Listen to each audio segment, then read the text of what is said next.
Good afternoon. You are watching the DMZ America podcast for Friday, January 17th, 2025. Hard for me to still say that.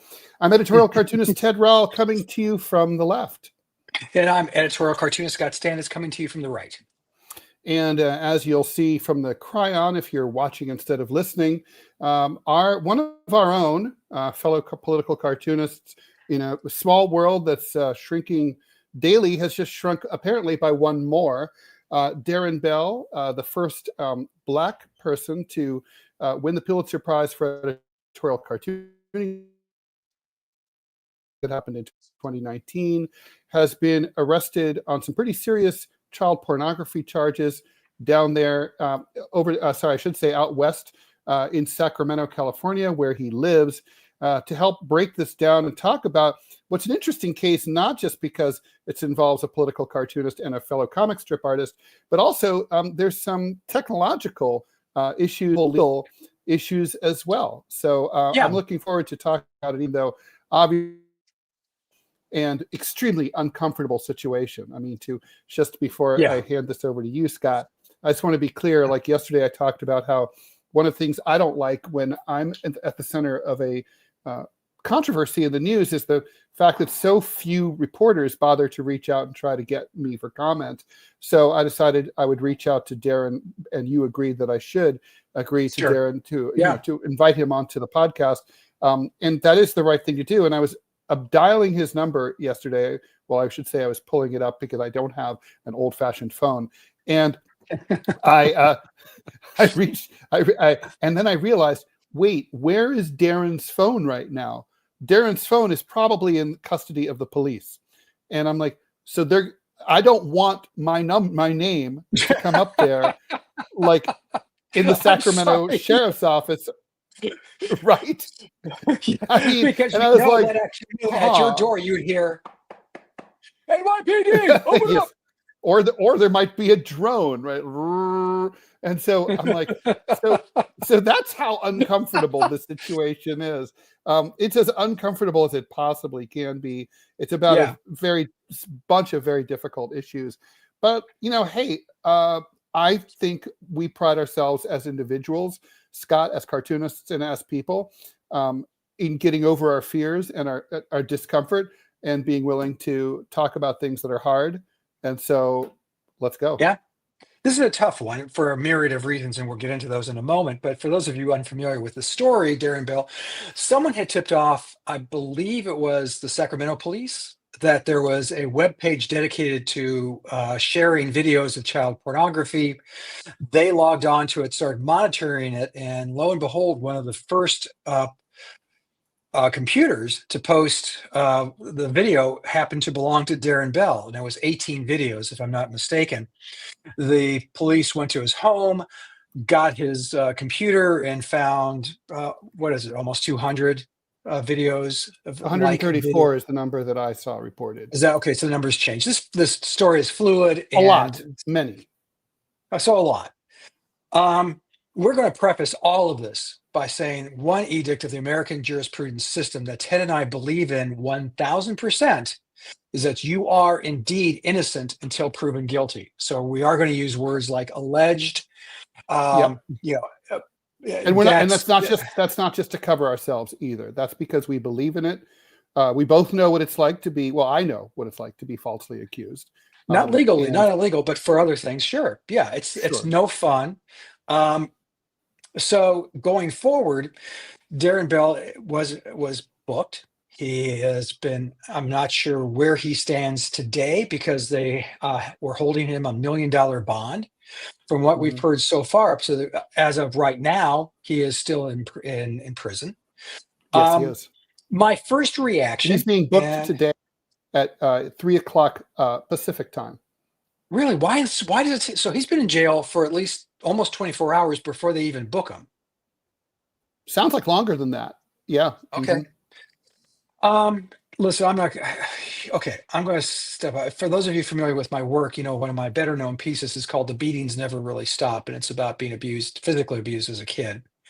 While there's not sexual abuse involved in that, I still get violently angry, irrationally angry. Ted can tell you because he talked to me yesterday about these types of issues. So let me be Mhm. clear that I'm speaking emotionally. And by the way, neither Ted nor I are speaking from a perspective of experts on the law nor on psychiatry, Mhm. but we are familiar with some of these types of issues, and we're obviously smart enough to research it as well. In Darrin Bell's case, my first reaction was take him up in a helicopter about 2,000 feet and shove him out the door. That really was my first reaction So because, you basically want it to be like the government of a South American dictatorship in the 1970s. yeah, or Treat him that like was a one. leftist student. Was that one of Saddam's favorites, or he threw him off of buildings on live Yeah, I think television? he was more That into the was his buildings thing. approach, and why waste the He was fuel? old school. Yeah, Yeah, exactly. wasn't it not it wasn't was it Allende who not Allende Pinochet who used to do that in Chile, the helicopter Yeah, the leftists out over the ocean. right. So that there's a reason why we don't let people like me, you know, dole out justice. We have a dry, uh, emotionless justice system. Presumably, we should. One would want. One would want, and that's what you'd want in this case. So we don't know. There's been no comment from Darrin Bell. No comment Nor from. can there be, apparently, since he is still in custody. Can you not issue a statement from prison? I mean, it seems to me a lot of people do. Well, he probably at this point, I would imagine he's met with a public defender, and that he or she told him to shut the Or fuck his up. own attorney. Hopefully, he has his own attorney. I'm Yeah. a little Well, and surprised that's that he's still in custody. He's being held on $1 million bond, which I would say reflects both the seriousness with which the legal system takes this situation, as well as maybe their assessment of his financial means, and also the fact that this is in our society there's literally probably nothing worse than yeah. any soupçon of child abuse. Now, to be clear here, there's no allegation whatsoever, as far as I know, that Darrin abused any children or ever wanted to. He's a father of 4, not that that means he might not do that, but it's still like there's no allegation of that. The assertion is that he uploaded, not as opposed to downloaded, uploaded these videos, which were a combination of live action, real Oh, there acts, was. as Okay. well as others were generated with using artificial intelligence. And there's no word on whether those were animated, whether they were generated using they were trained using children victims or not. There's no description of what that content is. I don't know that I need or want to know what that is, but that's. Well, But I mean, we will obviously learn. that will come out in court, Yeah. if and when he's prosecuted, which I'm betting he will be. Oh, I bet. Yeah, I would bet all of my money in my pocket against all the money in your pocket. And so my first reaction is that, well, first of all, child sex crimes in general, sexual predators, the recidivism rate. I mean, I'm against the death penalty, but I'm really against it for murder because, for one simple reason, murder has one of the lowest recidivism rates of any crime. I mean, any crime, minor, major. People who commit murder generally do it once and then they're done, unless there are exceptions, no doubt. Mhm. But in sexual predators cases, the recidivism rate is in the 80 percentile. So I have very little patience for people who are convicted of this, and I really have no patience Wait. of letting I'm them sorry, go. Scott. I've got to interrupt. The numbers you just cited are about child abuse. Darrin Bell's not charged with child abuse. He's charged No, no, I said sexual with. predators. This Well, we don't runs. know that This he's a runs. sexual This runs. predator either. He's not charged with that. I'm telling you what the stats are, so I'm just giving you the background. I'm not Right, but it's a different crime. Just saying. okay. Well, we're going to get into that. I if indeed these children, if indeed these videos did have real live human beings, not AI generated, Mm-hmm. then we're talking about something very egregious, and we're talking about the fact that that if he's convicted of what he's being charged with, Mm-hmm. he is culpable and consuming, and then is also culpable in making the victims true victims of these of crime. Uh, you and I have this is where you and I differ, and that is going to be, you know, if you're built this way, if Mm, you have this thing, is it a crime for you to consume something that satisfies that urge, but doesn't hurt anybody? And my argument is, unless we're talking AI, you're consuming a product where there are actual child victims to it, hmm obviously. So it would be saying, like, vegetarians, they're not wrong when they say meat is murder. I know it's murder, but I think it's delicious, delicious murder. Oh, Scott, you evil conservative. Oh yeah, well yeah, Ted, I've been out to dinner with You've you. seen me. Yeah, you have. I've And seen you hopefully tuck into it'll a happen steak again. like you're a bear at a dumpster. It's So amazing. tasty. So tasty. I'm such a carnivore. It's true. So my point being, okay, this isn't a victimless crime if you're consuming it. Now, I'm not a psychiatrist. Ted, you are friendly with a psychiatrist who you spoke with a friend of yours the other day, and they hmm mentioned that, is this a better approach for them? Is it less harmful? Is this a better way for them to vent these urges and say and slack these urges, that obviously than going about, victimizing other human beings? I would argue that the fight against child pornography, which, if you're familiar with it, there have been articles about it. They had an extensive one. I think it was in the New York Times, the New Yorker, a year or so ago. And the crimes division of the Justice Department can't keep up. They have to pick and choose. Well, this one has 10 victims. This one has 20 victims. So we're going to look into the one with 20 victims. I mean, it's such a heinous, pervasive crime that they can't not keep up. It's remarkable on us. So in this instance, is it better that people are consuming this stuff and not going out and acting on these urges? You and I disagree on this, Ted. Well, we disagree on. Okay, so I want to be really clear here. I think we have to separate. We have a bunch of different subcategories here that we have to look at. So there's the thing that he's not being charged with, which is personally having hurt any children. Okay, so that may come, but we're not there. So I don't think we have to talk about that. Okay. Then there's the question of, let me go in reduced degree of. So then there's the question of, what's worse, downloading pornography that already exists and that would arguably exist whether or not you downloaded it, or uploading it? I'm going to say downloading is less severe of a crime, or should be considered less severe of a crime. Okay. The possession and downloading should be considered less severe than the dissemination, in the same way that, like, when a drug is classified as an illegal narcotic, buying it should be considered less serious than selling it. So I think, in this case, Darrin is charged with uploading it, which is more serious. I don't think that I don't think downloading this kind of material, as disgusting as it is, ought to be like something that lands you in prison for 20 years or the rest of your life. I'm not I think it calls for treatment, required treatment, supervision of some sort, but I'm not even sure it calls for jail time, because this is a person cannot help their sexual programming or wiring. If they have this proclivity, which, let's face it, you say so yourself, a lot of people do, right? Like, based on these statistics that you're citing.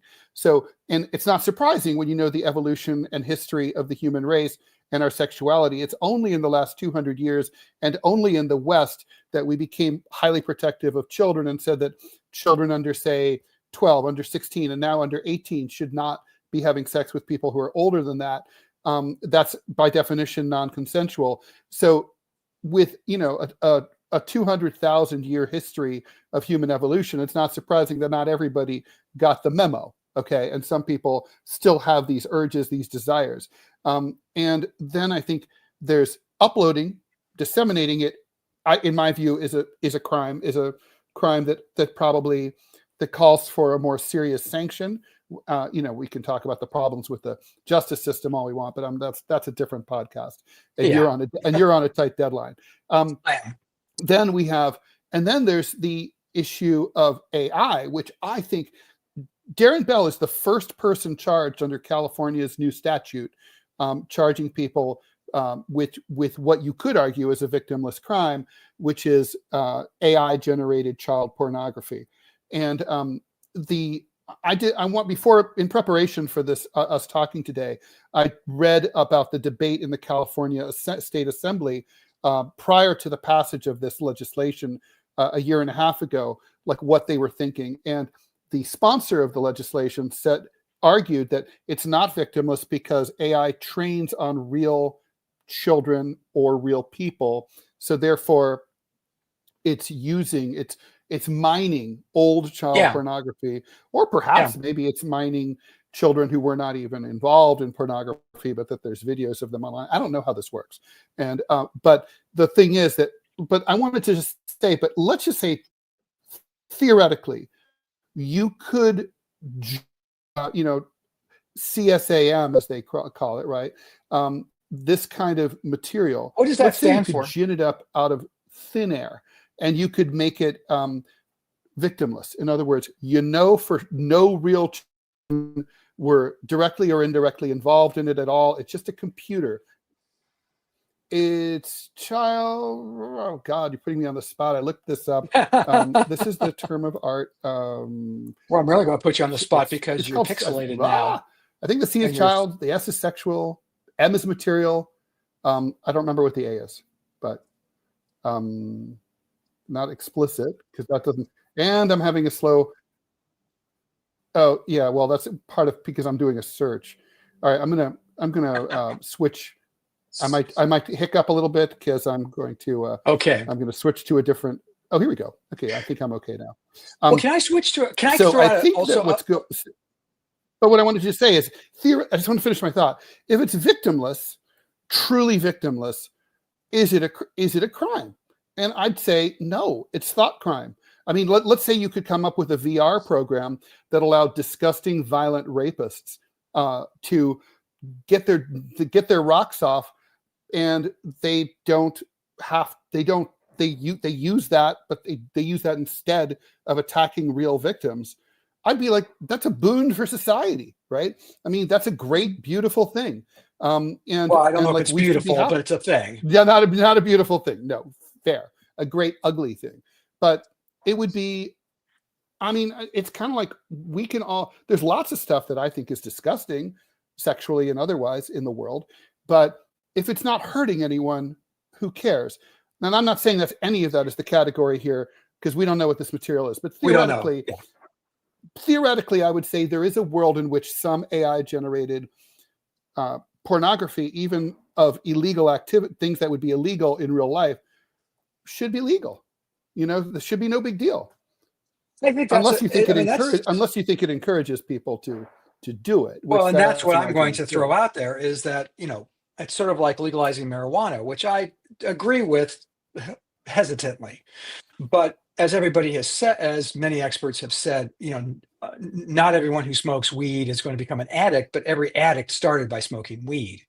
I think the same holds true for any kind of pornographic images. I would hope these guys would go out, and it's almost always, it's a lot of men. There are some women, but mostly men. It's obviously maybe not so obviously, but obviously to some of us that it was some remnant of some trauma in childhood that drives this urge.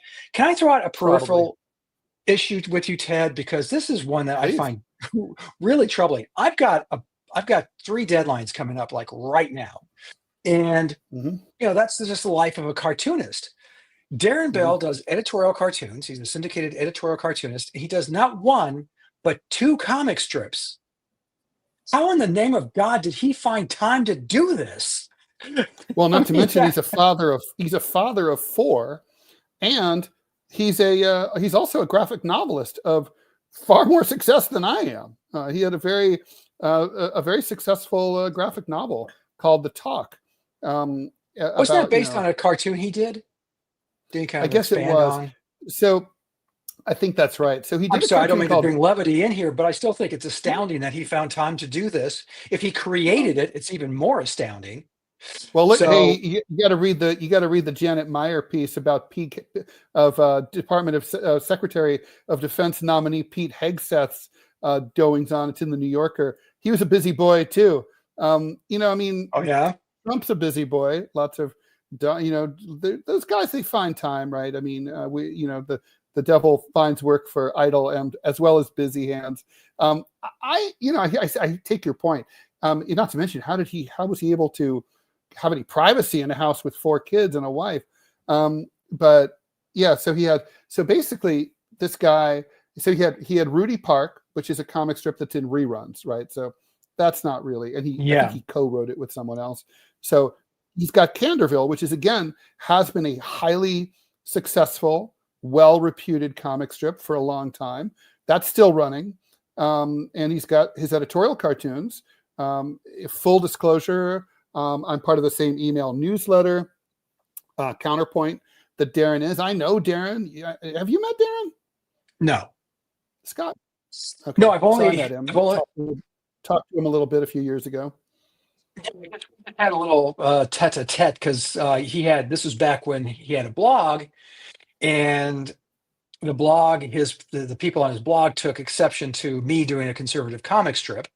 This is back in the early 20s, early 2000s rather. And so he kind of piped in, and then a year or two later, he said something, congratulations or something. I said, oh, that's great, given that you were such, he said nasty things about my strip. And he said, I don't remember that. Well, okay, I do. I definitely do. But that was the only exchange. It was strictly through emails and comments on a blog. So I've never met him face to face. So going forward, Ted, I think you may have a point. And I'm not obfuscating. I'm not tap dancing. I'm saying I don't know. Well, this is a difficult issue. And I think that we're still figuring out if he's found guilty, and he should, we should have a trial and we'll find out. If he's found guilty, then, I say throw him in the deepest, darkest hole, never to be heard from again. Even if he wasn't responsible for producing just for consuming it. Let's put it, and I guess, but he wasn't just consuming it. The charge is uploading yeah. it. Yes, Mm-hmm. which implies do you make? When we talked about this yesterday, I was not aware of the uploading, so we were having the discussion based on the assumption that he merely downloaded it. You still felt the same way. Yes. Do you think that he? Do you feel that people who just download this material, but who do download this material, that they should be like, let's say someone clicked on it and they downloaded one item accidentally and they never looked at it again. It was like, oh shit, I didn't want that. But it's on their computer now. And even if how when you erase a hard drive, it's still there. You never, yeah. No, so there's always what should that person go to jail? For me, I think that's the problem with automatic sentencing, for instance. When they had that, it's become less prevalent. But when they had that before, and it was 3 strikes and out, that type of ruling, there are nuances to crime. There are nuances to actions. Like you said, you could just be innocently going boot, boot, boot, boot. What the? Oh crap! and you get rid of it immediately, but it's still, and that could still be happen. Charged with you could still be charged with a sex crime, found guilty, and you're a sexual predator for the rest of your life. You have to put up posters around your neighborhood. You can't go within 500 feet of a school, all that stuff. So yeah, there has to be some common sense to this. But if you're consuming this on a regular basis, and when they catch these guys, it seems to me, Ted, they have hundreds of these videos. This isn't just like 1 or 2. It's usually that. And I think it is because of these kind of issues. Like if someone had 2, it might be like there's reasonable doubt, right? A prosecutor, yes, a good defense attorney could say, "Come on, like that." Anyone could it's the internet. You could you could be looking for regular porn and come across this accidentally, or click, click, click, click. Oh shit! You could. Yeah, no, I'm agreeing with you. I'm smiling because you're absolutely right. It's going to be interesting to follow how this goes. It's going to be interesting to see how Darrin may or may not defend himself, if there's something to defend himself against. It may be, someone broke into his system. It may be that someone else in his house did this. There's a lot of Hmm. possibilities here That's that we true. don't know. But again, dealing with this topic, I am unforgiving. I am truly unbendable. And again, I come back and say that there's a good thing that I'm not the criminal justice system. That it's supposed to be I cold feel and calculated. incredibly. Look, the thing is, look, as a leftist, I am congenitally predisposed to having sympathy for the people who are the most like hated in society and the most despised. And child molesters are those. People who have an interest in pedophilia are those. Even in prison, it's like, oh, if they just find out that you just held up a bank and you murdered the guard, no problem, you're good. Here's your bunk. They find out Yeah, that here. you're a chomo, you're in deep shit, right? So the point is, and so I look at this and I'm like, I feel sorry for people like this, whether Darrin is one of them or not. It's like, I mean, that must be just horrible, right? Because your choice in life is either you can be repressed your entire life sexually, or you can hurt people, and or you if you ever caught out, if anyone ever finds out, they may kill you or send you to prison or both. I mean, it's like, and I don't know. It's like I don't know that it's like a. I think there's the belief that's sort of there that like, well, people choose this. I don't think you choose to be attracted to people who are children any more than gay people choose to be attracted to members of the same sex. I think they're just, this is how they're wired. I mean, it can come out of trauma or not. If it comes out of trauma, I guess that's more reason to feel sorry for them. But it's like, to me, this is like, you said yourself, this is a massive problem. When society has a massive problem, it doesn't seem like throwing the book at these people has been working, right? I mean, the numbers are still there. There's still an industry, even though there's horrendous penalties, right? The penalties are so severe that there's a guy who went to prison for writing his own stories about child pornography, child sex. He kept it in a notebook for his own personal consumption. No one else ever saw it. He was on parole for something else. His parole officer came over to his house, found it, boom, back to prison, right? Now, so it's the ultimate thought crime. And it's like, but our system's not working. And so I just think there's got to be a better way. And it's like, I don't know if we want to take, first black guy to ever win the Pulitzer Prize in cartooning. We just throw him away. A father of 4 kids, fuck him, like deepest, darkest hole. I don't like it. I mean, I think it's like, there's got to be a way to redeem people, and if you're one of the victims, or if you're the parents of one of these victims, I'm sure they disagree with you feel differently, maybe, or maybe some of them get it. I mean, I think it's got to be, it's pathetic. The people who do this are pathetic. No, I mean not the parents. I'm saying, like, if you are a child molester or a person who is, into child porn, you're a pathetic person. You're in a pathetic situation. I can't feel anything other than pity for you. It's awful. Well, then go seek help. Well, people do. And interestingly, right? We cite statistics.